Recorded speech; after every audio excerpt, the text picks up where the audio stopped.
won't give up till I'm on top. Yo, no, I ain't the type to give up. If I do something, man, I do it till I get what I want. I turn a business out of nothing into something I love. I got a poker face, but honestly, I'm not one to bluff. I flip a switch, never miss, man, I always stay up. Don't let them see you, bitch, always have a plan to stay tough. This life ahead of you ain't easy, it was built to be rough. But that's what makes a personality, is tragedy, bruh.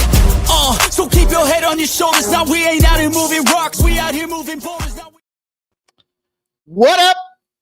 What up? What up? Welcome back into Pregaming here at Sports Money, Monday through Friday, 6 p.m. Eastern. Try to bundle it all together, taking a look at all that cash flow, line movement, injury analysis, late minute swap-aroos, trade deadline factors, who's sleeping with whose girlfriend, and any other contributing aspects we can use to help make informed decisions and cash winning bet tickets here. Going to be a fun night tonight. Going to do a little live streaming. Going to bet some ponies tonight. Got a big card, though. Big card in front of us here tonight. Major League Baseball, the WNBA. 2 days. 2 days. I promised I'd layer in some NFL preseason content for you guys. And I'm going to expand on what I shared last night about this action. Action Jackson. Shout out to my guy, Action Jackson. Where is he? I saw him over there earlier today on the Sharpie Show. Hey, we did a release last night. It was a live premiere out there because the VBMMA Ramon Scott show was going off at the same time as, let's bring this up here a little bit. I feel like I'm talking down to it, you know? I feel like I'm talking down to it. Just slap that thing right there and see how that looks. Looks fine. It's okay. But anyways, it was a live premiere because we went live for pregaming, and they were live. But there are 3 plays out there for you guys to try to beat the books in the UFC. And tomorrow, we launch First Strike. 5-1 our last 6, coming off a sweeperoo. Golf action is out there today. Top 20s, top 10s, first rounds, top 5s, outright winners. Short and sweet. Only a couple weeks left of meaningful golf. I'd consider the Ryder Cup meaningful golf, but just to a different degree. And then they do the wraparound schedule and they start the BS golf, which is fine because it correlates with the start of the NFL, college football, the NBA, the NHL, and everything else that we want to bet on as we get into the meat of sports season. But I did promise you guys a little update on that preseason NFL action tonight. So we'll talk just for a minute about that. We're going to go Dodgers and Bengals. Bengals. Look, I got NFL on the mind. Dodgers and Reds. Excuse me, sir. We'll talk my Phillies and the White Sox. We'll talk Boston and Minnesota. We'll talk Miami and St. Louis in that spot there. We'll talk the Nats and the Stros, the Rangers and the Angels, the Mets and the Padres, and we'll wrap her up with not 1, but 2 of the 3 games in the WNBA on deck tonight. 2 of my favorite angles in play on those games. Can't wait to talk about it. Can't wait to get after it. Unfortunately, got to do what we got to do, and that is talk about yesterday. It sucked. There's no sugarcoating it.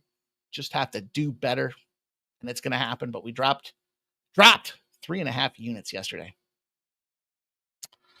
It's embarrassing. I'm embarrassed. I'm embarrassed to even have to talk about it. I will talk about it.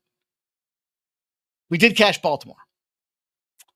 It was Mo Day. I told you guys. They don't lose on Mo Day, ever. They'd never have. They probably never will. They also didn't lose this morning for the early action I gave out for free on Winnable. If you're not signed up on Winnable, we'll come back so I can scold you for a minute. The Yankees did go. Interesting spot for the Yankees. 2-2, first 5. This is what I fucking hate. Added the first 5 under 4.5. 2-2 first. 2-0 right off the hop, right? Then it's 2-2. Then we get to the second inning. We get to the third inning. All of a sudden, my backside starts to loosen up a little bit. You know, it's not like this. It's not fist tight. It loosens up. And then the fucking top of the 5th inning, they smack 1, 3-2. Tampa Bay crushes that first 5 under. But the full game stays under 8.5. So what are you going to do? The Dodgers beat the Reds. It sucks. I had to look at it all night. I had to look at it all day here. Dodgers beat the Reds. The fucking onslaught of, I don't know where the fuck, what planet we were on here. The rain delays, and then these teams came back and smacked these totals. The Colorado-Cleveland game, under 9. 14 runs. They had like 3 going into the 7th inning. We roll onward and upward, though. We did cash the under 8.5 in that Miami game. What did we do here? A rarity in the WNBA. We only had one play, but we cashed, or we cost, I should say, we coughed up that minus 7.5. So that's what it is. We're going to get back after it. And there's my guy, Razor Sharp Picks, in the chat, giving the shout out to everybody. He says, "What's up, Mike in chat?" You know what's up, my friend. They're racing harnesses tonight. We're going to need an update from you on the drums versus the flats. You're a fucking goon if you like flats over drums. That's all I'm going to say. It's un-American. It's not manly. It's dainty. Like a little girl. Probably use a fork with those fucking flats. Drum, stick, man in hand, and eat. That's the way you take down a chicken wing. Stop with these fucking flats. The flats are the last thing left in my takeout order. And then I contemplate them for 3 days before I finally just throw them out. Yeah. Extra drums, well done. Mix buffalo hot sauce and sweet and sour sauce. And shake the fuck out of them. 50-50 on 40 votes. That's embarrassing. It's embarrassing. Flats. Probably a bunch of chicks saying they like the flats, and they probably eat them with a fork. The follow-up question, do you eat your chicken wings with a fork? Who said flat? Like the world? Oh my gosh. It's going to be fun tonight. Going to see our guy getting after it, you guys. We got a bunch of picks to get to, and he's going to pop off here in 35 minutes. So you'll find me tonight racing with Razor, having some fun. Nobody tell Dylon. Shh. Nobody tell him. He's not allowed to come on screen with me. Don't tell Dylon I'm going to be there. We're going to surprise him. Shout out to all you guys here in the chat tonight. I'm excited, man. Thank you guys for showing up. Hey, we got to fight. We got to grind. I'm going to drop this on the screen for you guys here tonight. Premium tennis parlay I gave out. Now, we did win that Baltimore game earlier today. It was easy peasy. It was a huge trend too.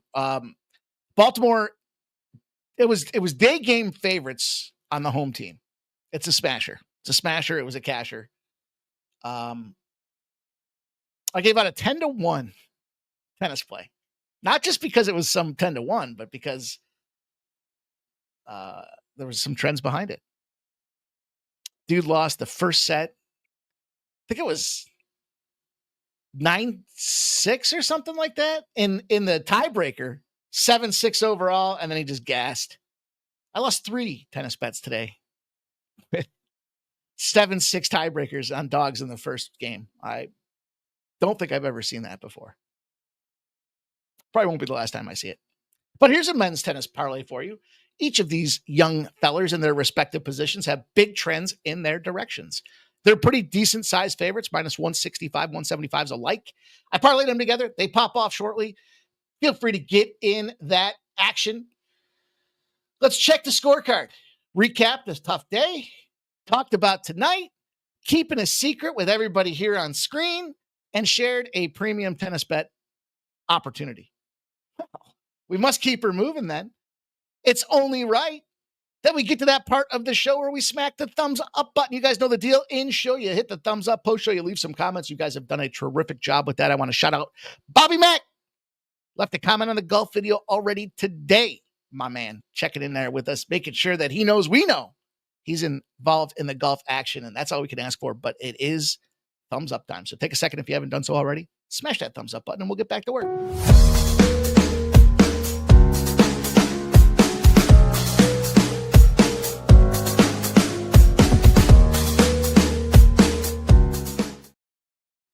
Yes, sir. Yes, sir. Yes, sir. It's going to be fun tonight.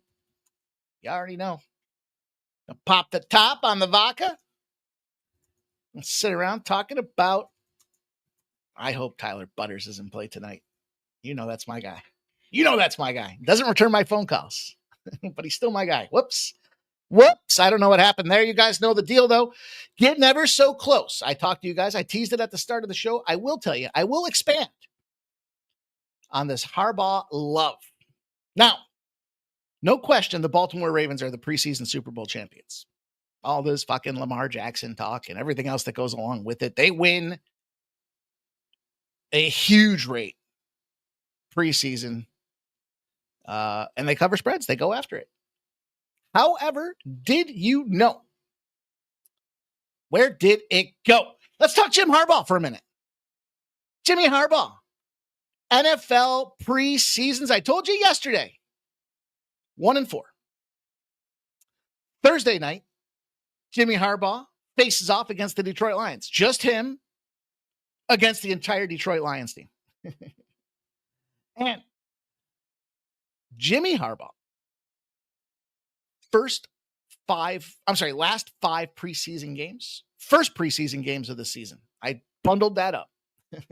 Jim Harbaugh, first preseason game each year as a head coach. Now, he did have a little hiatus. He did leave and go cheat for Michigan, but he's back. In 2011, he lost the first game to the New Orleans Saints, 24-3. He loves to win in preseason. He lost 24-3. Year 2, he did win 17-6 against Minnesota. Year 3, these are San Francisco years, by the way. Year 3 in 2013, he lost 10-6 to Denver. Nobody loses to Denver. Jim Harbaugh did.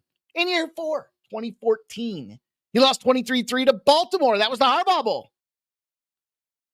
And the final year in the NFL before leaving to Michigan. That was the year, I believe, that he played San Francisco in the Super Bowl. The agreement between the Harbaugh brothers was the loser has to go coach Michigan. Jim lost. He came back last year. New gym, new team, same old habit. He lost to Seattle 16-3. It's important I share that with you because you guys are going to get closer to preseason football and you're going to hear the narrative. Harbaugh's love to cover spreads. Unless they were getting over 2 touchdowns in those spots, they weren't covering shit for spreads. Now you know. If you don't know, now you know. What else do we know about this entry today? I thought what was pretty cool coming into tonight, the Quebec Nordiques jerseys will be the third jerseys in play for the Colorado Avalanche. I think they should wear them full time. But those are my favorite jerseys, I think, in all of hockey.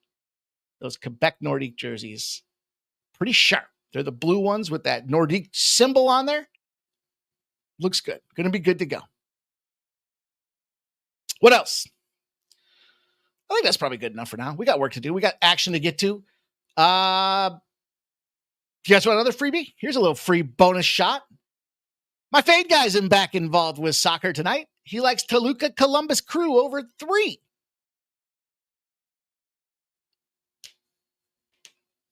If you've been cashing with me and this fucking loser on his fades, that would tell you to take the under 3. You can get under 3.5 at -120. I know because I took it. Yeah. Hate to be involved in the fade, but you got to fade when it makes sense. That guy should change his name to Dwayne Fade. Anyhow, pen and paper out, boys and girls. Time to talk about what the best in the business have to offer. That is here in the chat. Shout out to all you guys coming in here, leaving your action. Trying to change some microphone settings. So I hope it's okay. Turned out I was a little in and out today on the Sharpie show, The Walking Dead. But we did give you guys, 6K props, 4 RBI props, an extra 5th one in there for a little sprinkler. So we'll watch those tonight. Shout out to Gorky. He's rocking in the house here tonight. He's got a little parlay action for you guys. Got a bunch of them for you guys. Muzetti, Vandrazova, and Humbert. He's got the Orioles. Myra and Andreeva. Some women's tennis action there. Says Humbert withdrew minutes before the pre-match. Okay. Oh, man. I did have a fucking gift today. One of my guys was getting busted up, and he fucking retired in the second set. I was just like, yeah, you pussy. Way to go. At least he withdrew and didn't try to fight it out and show everyone he's tough and can lose that second set 6-0. It's not the Gorky, though. He says he had Baltimore in game 1. Toronto run line -1.5. Let's go. Shout out to David Wallace. Gerald Jones is back in the house. He's ready to attack. He's got the Tigers run line, -1.5, +135 for our guy, Gerald Jones. There's Joe W. There's Kenny Wood. There's Barry. This is nice early cash. I did say I was going to scold you guys. I'm just kidding. But do sign up for the free plays on Winnable. Don't miss out. Only takes a second to register. You don't even have to put no credit cards required or any of that shit. You just put your info in. You say you want the free plays and boom. How do you want to be notified? Do you want text alerts or do you want to be notified via email? If you have email, you got to turn your notifications on. Point is, you don't want to miss the free plays when they drop. Try to be generous. Gorky's got Chad Green. Oh, DFA to make room for Sir Anthony Dominguez. That was the big update that I meant to talk about there for the Toronto Blue Jays tonight. And he's going to be available. Wow. Stop Geo says, thank you for the show, Mikey. I appreciate you, Stop Geo. Thanks, man. The Futon Bets, Logan Allen, under 4.5 Ks. Sup, my guy? Let's go. The Futon Bets is drumstick, just like my woman. Thick and juicy. Fuck yeah, dude. Eating some dainty little flat.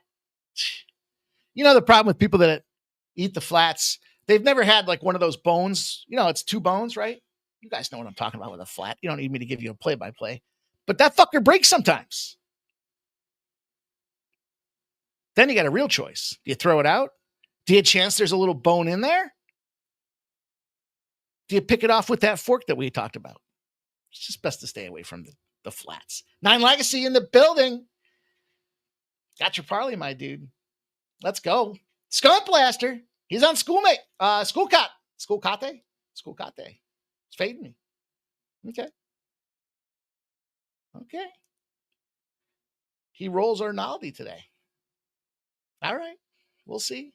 I mean, look, my men's tennis. It's not so great. I'll tell you this. Favorites outside of an egregious number facing opponents outside the top 50 are favorites for a reason. They're 47-15. We'll see. Gorky likes Keenan. Lots of tennis for you guys today, huh? Shout out Robert McCormick rocking. I shouted him out. Sup, Mikey? Silver Play still on the post tabs, or did they move? They'll be there. Yeah. The whole idea was to give plays that jump out on, in, or around. I can't get to for pre-gaming. However, Peter, you know you can sign up for them free plays over at Winnable. And you won't miss out. Sometimes I'm traveling and stuff, right? So I'm doing something on the fly and it pops up and it's like, all right, how am I going to put it out there for the free play? But yes, they'll still be there. Skunk Blaster, the Skunk Bag play of the day, likes the Valkyries +8.5. He likes the Padres Mets under 8, and he parlayed the 2 of them for +275. We got more action from Gorky. Jeez, got tomorrow's tennis action laid out for us too. Look at this. Bills, Tiafo, Auger, Alasami. Probably butchered some of those.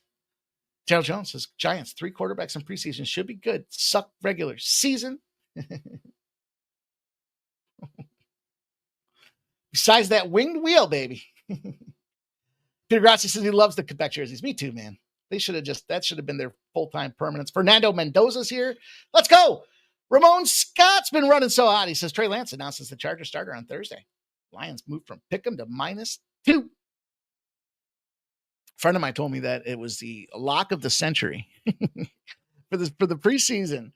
The lock of the century was Trey Lance rushing yards over. I looked, there wasn't even a market for it. I asked him how it could be. He said, trust me, bro. Let's go. Let's go indeed, Gorky. That was this morning. He says, SF Niner likes the Chargers. Yep. Great jerseys. I think I still have a hat with the Quebec jerseys out there. Vitalis. Betty, a new man tonight, Mike. Question? My thoughts on it. Well, let's go. I'm ready. Are you guys ready? I'll give you my early thoughts on that right now, Vitalis. I like the under in that game. I like the under in that game yesterday. I'll tell you, yeah, yesterday, you know, the nice part about an under is it's over once it's over, right? So that being said, if you buy into that narrative that he's a new man, and I do believe if you change the surround, I mean, I've never seen a zebra change its stripes, right? An asshole is always an asshole. But the Braves are in a 10-0-1 under spot. Won their last game as a favorite, playing the AL Central. Do with that info what you will. We don't have an official play on that game. I don't like that it's at 9.5. 10-0-1. One is a favorite against the NL Central. And here they are. Sitting at 9.5 again. 77% of the bets, 54% of the cash on the over. So there's some bigger money coming in on the under. I may have a play on that from earlier today. Vital's going to ride with me. All right. What up, Old E? You dirty dog. Smash that thumbs up, Old E. We know. Let's go. Let's fire through these picks. We'll give this action, and then we'll get ready to see my boy here in just a little bit. I haven't been on screen with my boy in a while. He gets the invite every Saturday. But he is charming soft. Only streams when I can. That'll change on Thursdays. Let's go. Los Angeles Dodgers and the Cincinnati Reds. And I'll be open for business to take my medicine tonight. There's a bunch of games early. Let me rapid fire some thoughts on you guys. I don't give a good fuck if the Blue Jays lost that first game and you want to zag. I still like the Orioles. I think the Blue Jays are in regress mode. I made a list earlier today. I strongly recommend you guys do the same. I talked about this before. We looked at home teams approaching 500. If you're sub 500, put a star on those teams. And when you get the coin flippy situations at home, you take those teams because typically they figure and finish over 500. Typically. Who the fuck keeps calling me? Stop. Second, some teams are due for regression. Teams like the Blue Jays, who have been overperforming. Not saying they're due, but you're in a situation like last night where you have 91% of the cash on the Blue Jays. I get the zigzag. I understand it. They went bullpen earlier. They're going, there's another factor, I think. Eric Lauer's got to be a real... one of two things is going to happen with Eric Lauer tonight. He's going to shove or he's going to be humiliated. I'm going to speculate his confidence is a little waning. Why? Because apparently Eric Lauer found out if you touch Max Scherzer on Max Scherzer Day, he punches you in the face, and he had a black eye to prove it. I don't know. That seems fucking ridiculous. If I touch Max Scherzer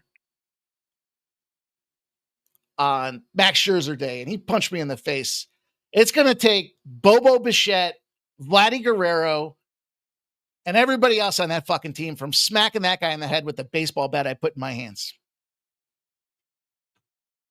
But Eric Lauer said he found out the hard way. I don't know if it was a little touch like this, like a little zip. If it was a, hey, buddy. If it was a, nice job, fella. I don't know. But he took one of these.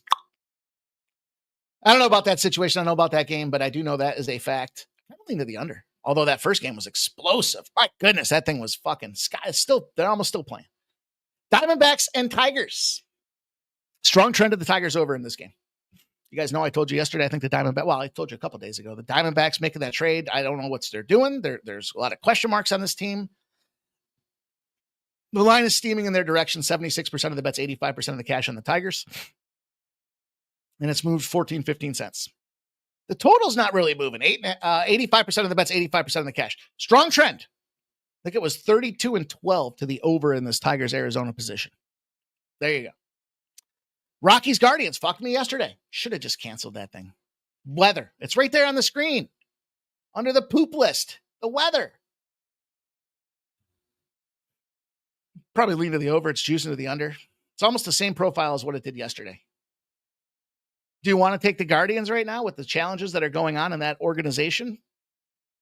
That's another organization that's got some black eyes to contend with as the cheating allegations and point shaving allegations or pitch shaving allegations run rampant. I'd probably fade them. Probably take the Rockies. Probably lean to the over. But Tampa and the Yankees. Did you guys know Aaron Judge isn't playing? So we're in the Dodgers and the Cincinnati Reds. And the Dodgers did find a way to pick up that W yesterday. Really, it was a no-sweat situation for the Dodgers. They opened as pretty decent-sized favorites at minus 156. They're now minus 150s. You have 73% of the bets, 82% of the cash. And we got the under taking some steam here. 80% of the bets, 75% of the cash, but some late movement. This thing's gone from 9.5 to 9s. The big narrative today is it's Nick Lodolo. It's Tyler Glasnow. Tyler Glasnow sporting a 2.75 ERA. Big time trends to the under in this situation. 410 to 291. A huge sample, almost 1,000 game sample. That's why we want big samples, not like one season samples. We need big samples of what the hell's going on out there so that we can accurately reflect. Is this just an anomaly? Like football last year. If you have a database with 1 year's football information in there, you had a lot of favorites last year. Is your database going to spit out a lot of favorites again this year? There was an unprecedented run of like 15 straight weeks where favorites were crushing the card. Bookies took a beating. In any event, Nick Lodolo starts this thing off. He's got a 4.17 ERA, so he's been struggling. You know, this is that magic formula we talked a little bit about yesterday. And Nick Lodolo, for what it's worth, struggling on the year, just came off of 2 of his best games of his career. Specifically, last game, 9 innings pitched, only 4 hits. He had 8 strikeouts. He's been at that 5, 7, 8 mark for his last 5 games. First game home after 3 out of his last 4 on the road. But he's been picking up wins. You know, it's not just the 9 innings pitched against the Nationals that he shut them out 5-0. He had the Marlins in that process when the Marlins were red hot. He went 6 innings. He shut them boys out 6-0. It's those pesky Mets that found a way to get some runs on him. He still went 7 innings. So I like Lodolo in the spot. I'm going to shade myself to it, but the reality is I don't want to trust this full game. There are too many good bats in this Dodger side of things here, and I don't want to get in the Glasnow business. I know Glasnow just came off of 7 innings pitched, and it was one of his finest performances of the year. So we got 2 pitchers coming off their finest performances of the year. One's got to go. Which O's got to go? To me, it's got to be the road team out there. Wrong team's favored, but I'm going to cut it down to that first 5 because, frankly, 2 things in play. 1, the lefty angle. Lefty dogs are 27-16. That's that factor we talked about. The lack of seeing lefties, overall performance, gives them a little bit of an edge. That ball comes in with a different spin, a different trajectory. And as a dog, you're making money. Not just making money like 500 and we caught a couple dollars on the VIG. No, 27-16. Pretty sizable, you know, almost a 2-to-1 spot. In the dog position, by the way. And at the end of the day, it's Lodolo. Who's somebody you don't want to fade after a big start? Lodolo. Why? Because you regret it. He's 7-0 if he's gone more than 4 strikeouts and more than 95 pitches. Not the guy to fade when he's getting hot. Things go in bunches. You guys know I've said that philosophy time and again. And I'll take the first 5. I'll take the plus 130 on Lodolo. Cut this game down to the first 5. It's early enough. Get me in and out, and I'll have some money to put on some later action on top of all the other plays I have out there. Nicholas Andy says, careful, Mike, your Philly is showing. I didn't say they're the best team in baseball tonight. I said it last night. Scott Blaster kind of likes the Reds here. Anteater's Chronicles says, James Wood home run. Anteater play of the day. And Old E gifted a sports money membership. What up, Old E? My dude. Cheers, man. Cheers. Cheers to you. I'll get you with a real cheers later. Appreciate you guys. Skunt Blaster, the Dono. My guy, Old E, with the gifted membership. Been so long since I've seen a gifted membership, I forgot what it felt like. Let's go. Nicholas Andy says, all this talk about, oh, I see what you're saying. I see what you're saying. Jerry Davis says, dang, Ramon's firing on dogs and plus money tonight. Lodolo's K-prop is juicing away from it, huh? It's excellent insight from you guys here. Let's roll on. There you go. There's my Philly showing. I'll show you my Philly. Fuck. There we go. I do like the White Sox in this game. I do like the White Sox money line. I do like the White Sox plus 1.5. However you want to play the White Sox, I really like the White Sox. But I especially, and for a couple of reasons. Told you, I think this is one of those teams. They're so far below 500 and they're just 23-31 at home. Problem is it's Cannon. He's 4-7 with a 4.48 and Lizardo. Now I talked about this on Sharpie's show today. Lizardo's been in a bad spot. Can he bounce back? It is the White Sox, but Jesus, the thing that surprises me, when I say bad spot, by the way, I'll just kind of quantify for anybody that missed it earlier today. Where is it? Where'd it go?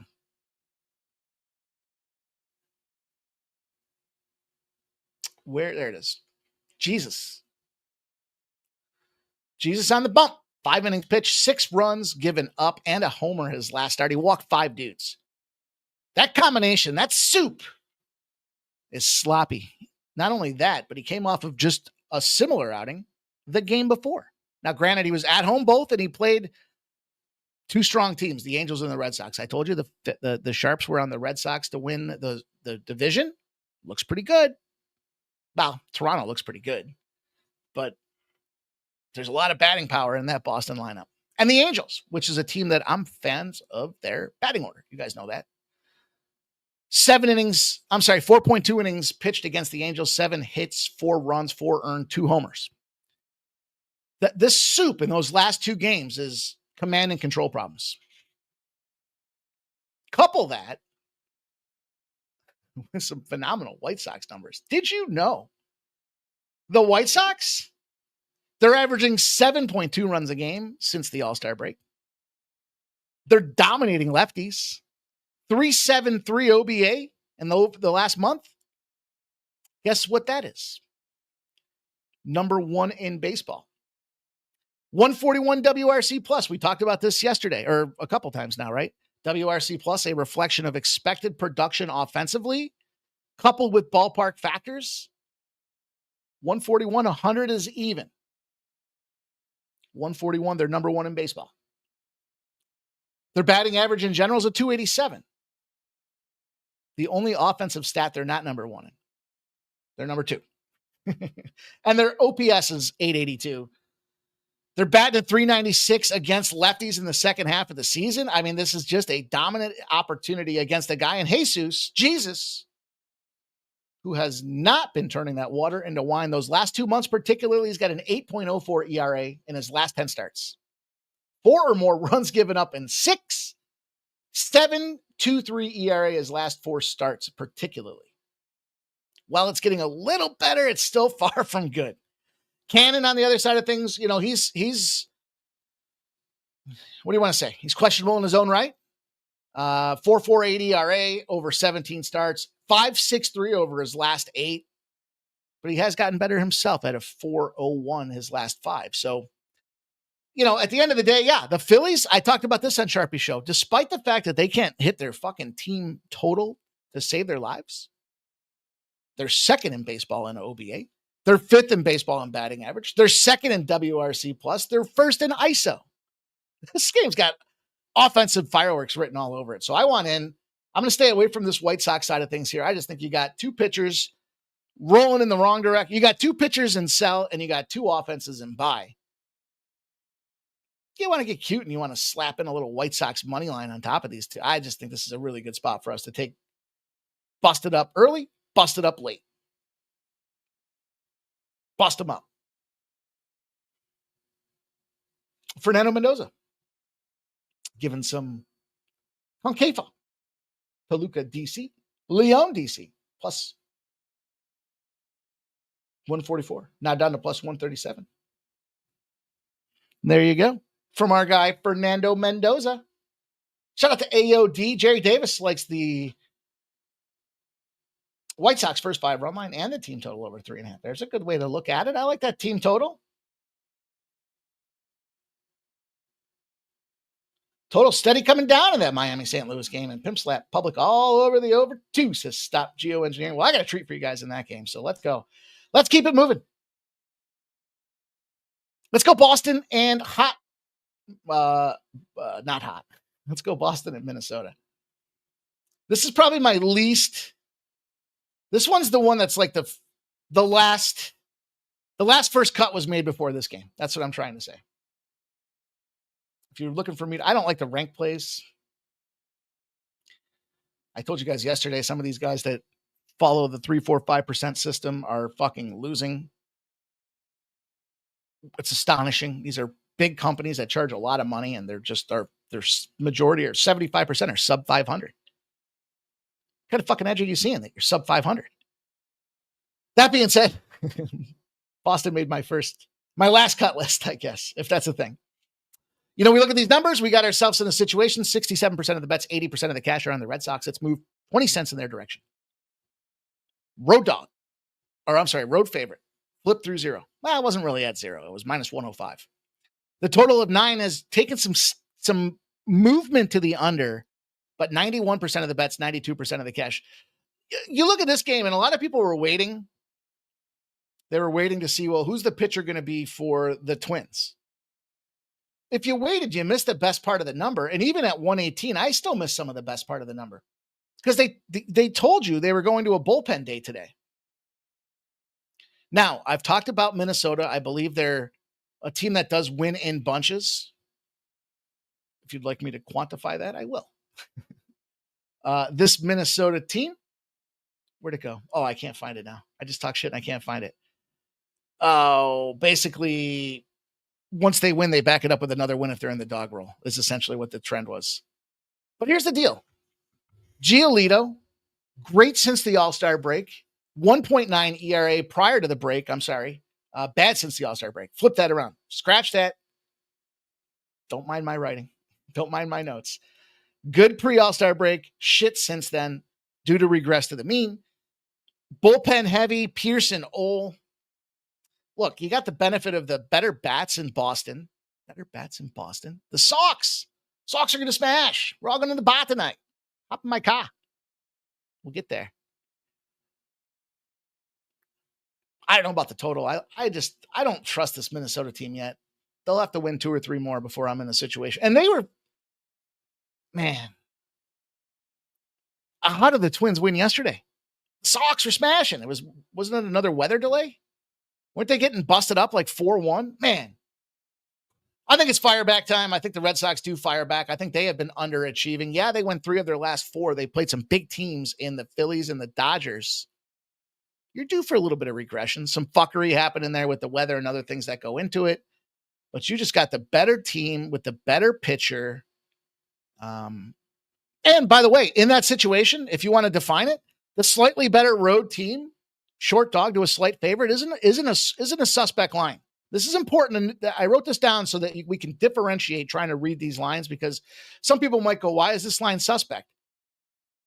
It's suspect because Minnesota shouldn't be winning this game. They're trying to bait you into taking Minnesota is what's happening here. The slightly better road team, short dog to a slight favorite, 245 and 159. Almost 100 more wins than losses over almost a 500 game sample, 400 some odd game sample. Don't count on my math in this case. But point is, you got 25% more wins than losses rolling into this thing out there, and it's the Red Sox. So I'm going to take the Red Sox. I think, Nasty Nate, the Sox are going to smash. Jay Main says Buxton's on the 10-day IL. That guy's a fucking bum, man. I'm glad the Phillies don't get him. They asked him if he thought about his trade deadline and if he's going to be moving. There's a lot of talk, and he said, I got a no trade clause. Philly was rumored to be going after this guy, but we don't need any busted up hurt batters. We don't need that on our team. Onward, upward. Let's go. You guys asked about it. I'm going to give it to you. We're going to lay it down. Where'd it go? Where'd it go? I didn't put this one in. There you go. Yeah, this line's come down. Yeah, this is one of the spots that we did cash on yesterday. Yes, it's a little greedy that this Marlins team is a dog and I'm trying to go out there and bang this thing over the head. I am. But we have almost an identical trend to the under yesterday that cashed for us. The Marlins came into this thing good-sized road dogs against this this Cardinals team that's trading pieces away. Inconsistent at best. Minus 172, now minus 150 on the Cardinals. Way too big a line for this Cardinals team. 76% of the bet, 72% of the cash on the Cardinals. It's come down 22 cents. The over has come down a half a run, yet you have 93% of the bets and 92% of the cash on the over. Sunny Gray. And then we've got our guy, Sandy Alcantara, who's had himself an up and down season, but mostly up. Clip notes to this one so we can get ourselves moving. We have intersecting zeros, and we have a spot where we want to fade the Cardinals. The Cardinals have lost 5 straight in the favorite role after a win. Does that not define and describe inconsistent? They won, and they don't do it again 5 times in a row in that favorite role. Way too big. And the Marlins, who, for all intent and purpose, were rolling pre-All-Star break, kind of caught a little sloucher, 50-55 overall on the season. But, from a road home perspective, these boys like playing on the road. They're 27-23 to the over. They're scoring runs. They're 500 on the road. You got a 32-22 team in the Cardinals who don't win after they won. 32-22 at home. It seems like it's a little lofty here to be laying minus 150. Miami 14-0 to the under after allowing multiple runs. This is that spot I talked about yesterday. They're averaging 5.5 runs a game. Sonny Gray 16-0 to the under against a team that hits more than 7.5 times, totals more than a 7, and he's allowed back-to-back home runs. In other words, Sonny Gray picks his shit back up, figures it out, and comes ready to play. They're averaging 5 runs in those games on average as well. A couple of spots that jumped in there. Yeah, we're going to be greedy. We're going to go for the big score in this thing here. If you want to break it apart. And the reason I like the 8, though, is because this line moved to 7.5. And I even saw some like really price generous 7s out there. So Vitalis says, yeah, line moved. I'm sad. Also, Onara will be behind the plate. He calls 11% more. Oh, you guys know the deal. You guys know the deal. If you say khakis fast, oh, it does sound like khakis, Anteater. That's funny. I'll use that next.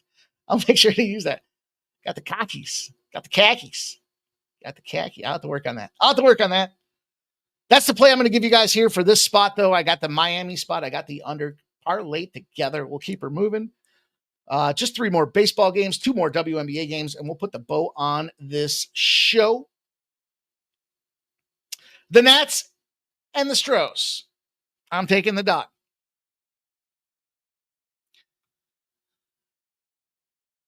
And it's continuing to move. 64% of the bets, 66% of the cash on the Astros. I wish this was more glorified than this. This Astros team is fucked up right now.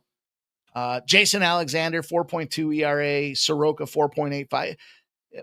This is just continue to ride the fade Houston train while you can. Yeah, they had a decent series out there against the Arizona Diamondbacks, but they got busted up and swept by the Athletics. They lost another game yesterday. 4 of their last 5 have gone under. Not only is their offense not generating runs, but their pitchers aren't doing the things they should be doing. Yesterday was their best guy to start, and they still lost. Plus 110 on the Nats.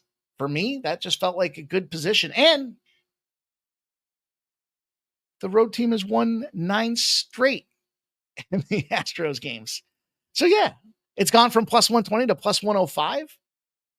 Sneak in some plus money on this thing. It's an 8-10 start. This total's gone up a half a run, which is kind of perplexing, although there is 71% of the bets and 77% of the cash. I get why James Wood's the guy. Soroka, he doesn't inspire. I don't know how I want to define. I don't know how I want to word it. Is it that he doesn't inspire confidence? Is that the right term?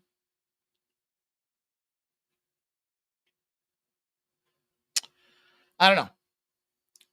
He's 0-12 when the total's less than a 9. What do you call that? That's called not taking the first 5 when he's on the bump, because we see a ton of 9s. But the Nationals are another one of those sneaky teams where I told you guys earlier, I think I got myself confused or sidetracked here, but I started looking at some of these teams that, who are due for positive movement, who are due to regress, and then who are, breaking it into thirds. I read this book this one time, and they talked about the Mets. The Mets, this is back in my younger career. And they talked about how they broke things into thirds. Mets, by the way, I talk about the thirds a lot, right? So this book was very influential, positively influential on me back in the day, but they talked about the Mets.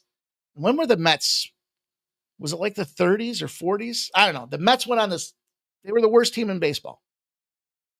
The following year, They were a playoff team and one of the best teams in baseball.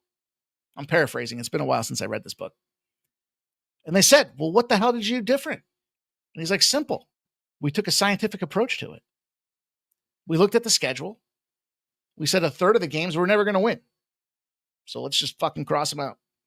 Take it else. That probably means you're giving your guys time off. You're playing your shitty bullpen pieces. They said a third of the games we're going to win. We know it. Historically, we beat these teams, whatever the numbers look like, a third of them we're going to win. It's the middle third. That middle third. They said if we just work a little bit, if we change just a couple of things and we focus on those middle third games that are gettable, the 2-1 losses become 2-1 wins. Boom. They move themselves into a playoff position out there, New York Mets. I'm not a Mets fan, but that story has resonated with me 20 plus years later. And so when I look at the way I was capping this card, I kind of looked at it and said, well, we know that there's some teams that are due to progress. We know there's some teams that are due to regress. What about those middle guys? And then what kind of factors can we use that middle third that we can use to try to help us move into wins instead of losses out there? I think the Nationals fall into one of those middle third teams. They're not really great. They're not really, I mean, they're terrible, but they're kind of in that middle ground where it's like, all right, let's fade some trends in this Soroka spot. Anyhow, that's the story I tell. I'm sticking to it. That's my story. Saflin's now 0-13. Rudd crushed this kid in 2 sets. Wow. Go need a great MLB tonight. Jerry Davis's Casey Mize blowing up. The over. Told you guys the over was the play. What's going on in that game? 1-0 already? Oh, it's early. All right. Anyhow, that was story time. Story time at third. Breaking things into thirds. Look at the Mets. Good to start. Good to finish. Struggle in the middle. Speaking of the Mets in that series. Onward, upward, Texas fucking got me yesterday. That should have looked at that game and known it was suspect. Why should I have known it was suspect?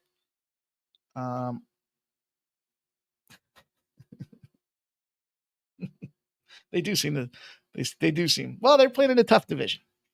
For a while, it was the Braves. Now it's the Phillies. Maybe they'll end up being the Nationals next. Probably won't be the Marlins. That being said, why should I have known yesterday in hindsight? Well, because I told you guys the pitcher to catch the win was -110. And I even talked about all the things that were going to happen that would fuck that bet up. And they did. They were down. And then the way I played it was the 7+ in Texas to win, which he got a 7. Whatever.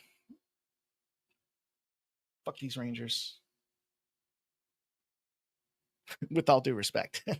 Every trend I look, the Rangers are one of these tough teams for me. Every time I look at the trends, boom, they're an under team. Every time I look at the trends, boom, it's a Texas spot. Now, this team's offense has picked up. There's no question about it. We've seen what's been going on with these guys over the course of their last month, going into the All-Star break and then coming out. Problem is they're going reverse line movements. 56% of the bets, 68% of the cash are on the Rangers. It's gone from +105 to +110. The total's gone up a half a run too. 8.5's now 9s. I'm on the Angels for 2 reasons. 1, Patrick Corbin. And no, it's 3 reasons. It's not the Patrick Corbin fade. To some degree it is. I told this story. This will be the 3rd time on different shows I've done today that I've talked about this. Dude's got more mileage on his chassis than you might say, right? It's almost like you go to buy a used car and you're like, this car's only 1.5 years old. How the fuck does it have 200,000 miles on it? Well, because Patrick Corbin is the guy that they left in for the Nationals. Like, they knew they could count on that guy to be a piece of shit, but they knew they could count on him to go 6-7 innings. And so even if he gave up 6-7 runs, they kept his ass in there. They knew they weren't winning those games, the Nationals. Talk about the law of thirds. They had assumed every game was a loss when Patrick Corbin was in there. He started the year off doing well. He kind of hit that regressive slide. And he's got an ERA on the road of 4.39. He's got a 3.10 at home. So his road versus home ERA is 1.2 points worse. We talked about the White Sox and the Phillies. Well, guess which offense is lying in the weeds? I told you fucking started the baseball season. Here's the Angels. 349 OBA, 8th in baseball since the All-Star break against lefties. WRC plus 7th. Walk rate 3rd. What that tells us is a couple of things. When they hit the ball, it's getting in play. And they're hitting when they're supposed to. And they're showing plate discipline because they're getting walked third best in baseball. That's a bad recipe for Patrick Corbin, who's 1.2 ERA worse at home or on the road than at home. At home, by the way, the OBA goes up a couple points. The WRC plus goes up a couple points against lefties as well. So how are you going to fade this Los Angeles offense? I'm not going to do it. I'm not trying to get involved in it. You can look on the other side of things. Yeah, Kikuchi struggled a little bit. 4.85 ERA over his past 5 starts is a lot of bit, in all fairness. But the Rangers against lefties suck. So here's that lefty on lefty matchup. Which edge can we find? We know it's potentially going to be a lower scoring spot. Well, on the flip side of offense here, 29th in baseball are the Rangers OBA.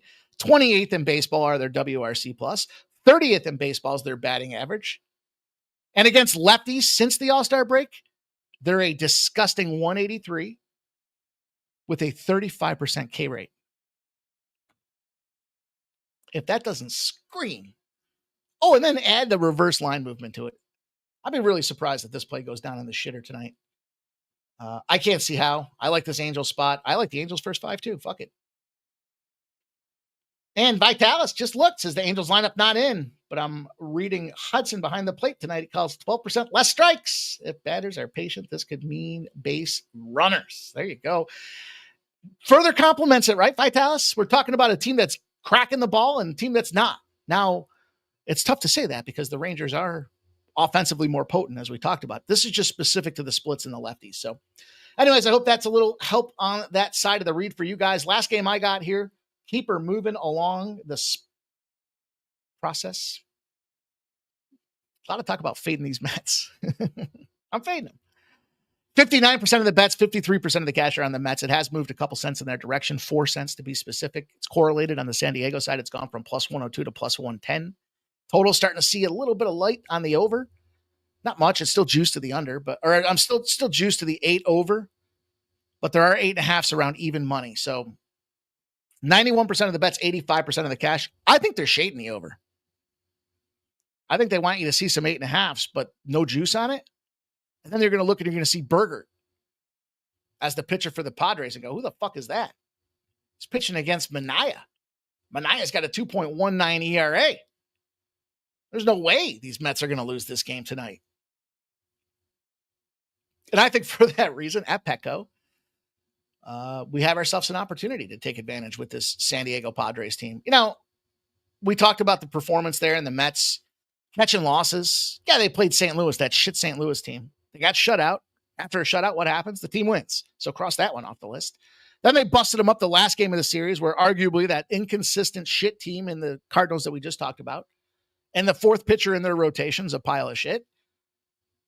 And they won that game 9-2. So I'll back both those wins out for the Mets. I'm sorry, for the Padres. They did beat the Mets 7-6. It was that series against the Giants that they were starting to fire, is what I meant to say there. At San Francisco, 3 straight wins. Fuck the Giants. They stink. I know there's a lot of people that thought they were going to go out there and be series contenders. I just don't buy it. A lot of runs, a lot of scores, 7-6. They've been putting up runs of 5 and an 8-pack, a 6-pack against the Angels. I find this game perplexing. The Sharps did take some early series betting on the Mets to beat this Padres. If you buy into that, they lost the first game. They need to win the next 2. However, impressive Met stat. Game 2s, non-division. After a loss, you fade them. 43-22. How do you make sense of that? Well, non-division says they're not seeing them often, so they don't really have tape and a playbook on them. Maybe it's that middle third or the bottom third or the top. I don't know where the third is. They're just not focused on it. It's not a game that impacts their playoff ratings traditionally. They don't have the umph and the gumshoe to focus on it. And so they just write them off and they take their battles. They have won 10 road games against the NL. So for what it's worth,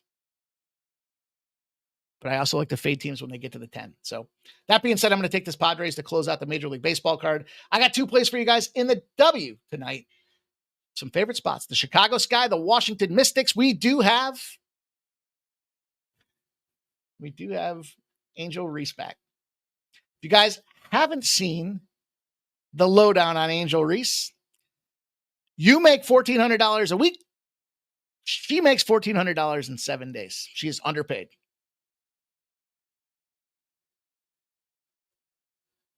Angel, I like those long eyelashes, but shut the fuck up.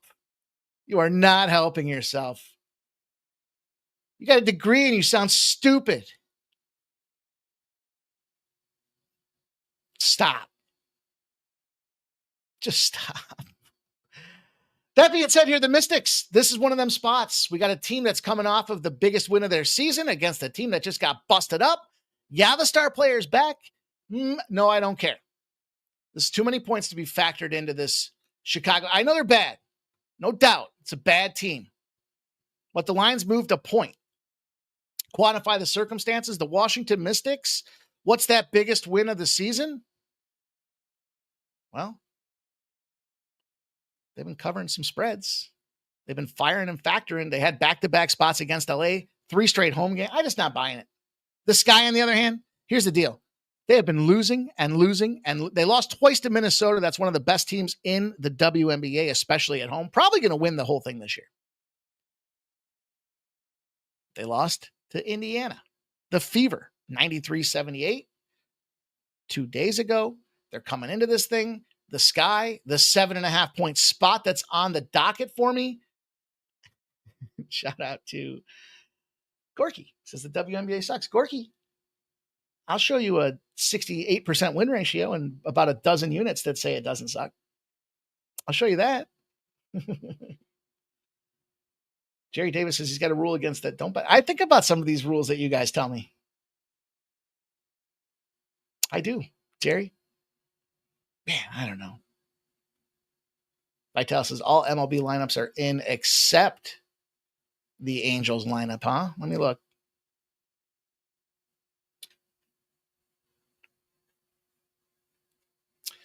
Maybe they're making a trade.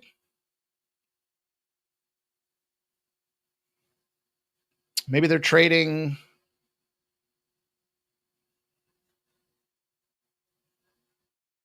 Maybe they're trading Joe Adele to the Philadelphia Phillies. Or Taylor Ward. I'll take him too. I don't care. Either one. It's good for me. Anyways, boys. Yeah, WNBA is money on fire, says Peter Gracia. What's going on with you boys? Really?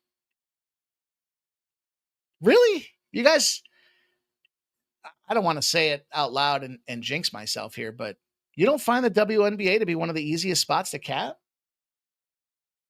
Really? Really?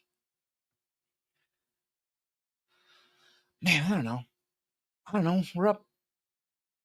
We're up like 12 units in the last month on this thing here. It was a slow start for us. Anyways, I'm going to take the Sky. I'm going to take these points. They're a bad team, but they're not that bad. And the Mystics aren't that good. They're barely a 500 squad when it comes down to it. And yeah, I talked about the Angel Reese situation. Got busted up. We faded her because we knew that they were going to lose without her. But she's a play on tonight. In fact, she's got buy ratings on pretty much all her trends. Her rebounds, of course. They like her points. They like her assists. Maybe she's in line for another one of them doubles. I don't know about a triple-double, but they just lost by 16 points as 7.5 point favorites. They had 3 straight home games. And sometimes the 2 straight home games. Sometimes the best recipes to get your asses on the road. Get those buns on the road, girls.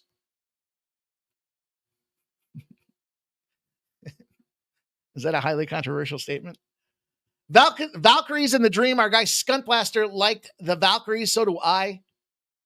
This is one of those spots that I enjoy where it's the buy low, sell high situation with these two teams, particularly. Yeah, this is the team, the Atlanta Dream. We had them. The Minnesota Lynx, best team at home. Atlanta Dream go in there, give them their first loss, 90-86. The Atlanta Dream played like 6 straight road games into and out of the bye. Where's the most difficult place to play? Well, we saw with the Liberty last night. After a whole bunch of home games, you go on the road, it's tough. for the Dream after a whole bunch of road games, and you just beat the number one team defensively at home that's probably going to win the WNBA. Here come the Valkyries, who got busted up in the mouth, 95-64, a 31-point bouncing at Connecticut, who's probably the worst team in the league. Yes, there's injuries, but Kayla Thornton being out for the Golden State, I don't know. I think that's why this line's as high as it is. I know she's kind of a big deal, but player for player, matchup for matchup, the Dream still have a lot of injuries they're dealing with, specifically in their backcourt. No Ryan in there. Big issue for this squad out there. I think 8.5 is too many. I don't know that Valkyries win the game outright, but I like the 8.5. I'll put those in my back pocket. We'll put the bow on the show with a plus 8.5. So we're taking dogs. Dog and dog. It's a dog WNBA type of day. That's the way we're going to wrap her up today, you guys. I hope everybody enjoyed the show. Good luck with your action. Thanks for your contributions. That team last night had 7 points in the WNBA. Yeah. Oh, Peter says it's on fire. I was going to say, Peter, I didn't think that was, I remember you and I were talking about it being a big thing. So yeah, we've been cashing on it. Hey, you don't have to go huge. You don't have to go heavy. Just make sure you put something on it. He says, no, we got a ribeye bet on Adele. Did Adele get traded? No. Terry Davis says a lot of people, yeah, because these are good spots. The WNBA, they say the NBA is a very spot-oriented league these days. It's not so much remember a couple of years ago, bozos would be like, I can't make a pick till I see the lineup. Well, now they've realized it's in the line. The lineup is in the line. But on top of that, it's very situational spots, right? We talked about the trifecta overs. We talked about the double revenge spot. I mean, there's just a lot of the spots that you can kind of selectively fire away on with the WM or with the NBA, and then live betting with those 10-point runs. I think the WA over exemplifies that situation, and there's good money to be made. So don't leave it out. Maybe you don't have to bet it like a normal unit. Maybe you just bet it like a half a unit, or just get some covering fire on it, because we've been hot. You don't want to miss it. And I appreciate all you guys, man. We're going to rock. I'm going to go check out our guy. He's going to be rolling over here. Our guy, Razor Sharp Picks. I'm going to bet some ponies tonight. I got to get these bets while they're already in, but I'm going to wrap up a couple extra live spots I want to look at for the later things here. And then I'm going to be live with him. So you can catch me over there. Appreciate you guys all checking us out. If you haven't smashed that thumbs up, do so. Take a second. Give it a smack. Give that VB MMA show a check out, and the golf action as well. Another field where we don't have the big favorites as they get ready for the BMW. So big payday last week with Kitayama. Potential big paydays. I think I gave out a 55 and a 60 to 1, just a couple sprinkling dollars. I like the first rounds more. Those are my favorite ways to play. And I'll see you guys back here tomorrow. We'll go 6 p.m. How's that sound? Same time, same place. Wednesday, hump day, middle of the week. We'll get after it. We'll do our thing. And we'll see you guys soon.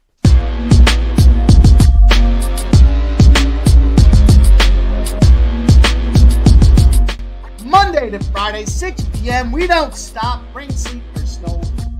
Pregaming is good to go.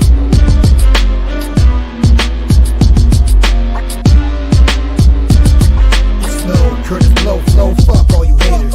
Fuck making bitch using bet simulators. Fuck cashing in, all we wanna do is win. Put the juice in the gin, now it's time to begin.